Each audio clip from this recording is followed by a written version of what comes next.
దేవుడు ఎక్కువ చేయడానికి సిద్ధంగా ఉన్నాడు. సో అలాంటి దేవుణ్ణి మనం ఆశ్రయించినప్పుడు మనం ఎందుకు భయపడాలి?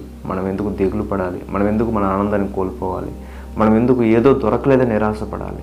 దయచేసి గమనించండి, మనము ఏది కోరుకున్నామో దానికన్నా ఎక్కువగా మనకి దేవుడు ఇస్తాడు, మనల్ని ఆశీర్వదిస్తాడు. మనం చేయాల్సింది ఏంటంటే ఆయన మాట నమ్మడం. ఆయన అంటున్నాడు, భూమి ఆకాశంలో గతించిపోతాయి కానీ నా మాట ఎప్పటికీ అది పోదు అని చెప్తున్నాడు. కాబట్టి దేవుని యొక్క మాటను చేత పట్టుకున్నవాడు చాలా ధైర్యంగా ఉంటాడని నా ఉద్దేశం. సో బైబిల్ కూడా అదే చెప్తుంది కదా, దేవుని వాక్యాలను నమ్మండి, ఆ వాక్యాన్ని స్వతంత్రించుకోవాలి. దేవుడు నాకు ఈ వాక్యం ద్వారా మేలు చేస్తాడు అనే ఒక విషయాన్ని మనం తెలియజేసుకోవాలి, గుర్తుపెట్టుకోవాలి.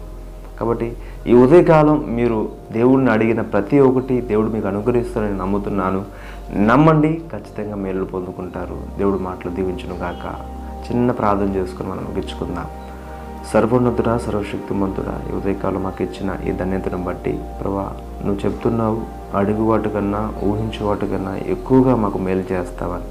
అవునయ్యా, మమ్మల్ని ఇదిగోదేవా గత కాలం అంతా అదే మేలుతోనూ నీ కృపతోనూ మనం తృప్తిపరిచావు.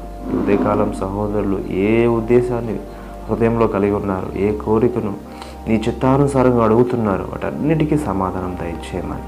వారి పనుల్లోనూ, వారి ప్రయాణంలోనూ, వారి ఆలోచనలోనూ, వారి యొక్క నిర్ణయాల్లోనూ మీరు తోడుగా ఉండమని బలపరచమని యేసుక్రీస్తు వారి పరిశుద్ధమైన నామములో అడిగి వేడుకుంటున్నాను తండ్రి. ఆమేన్. క్రైస్తవ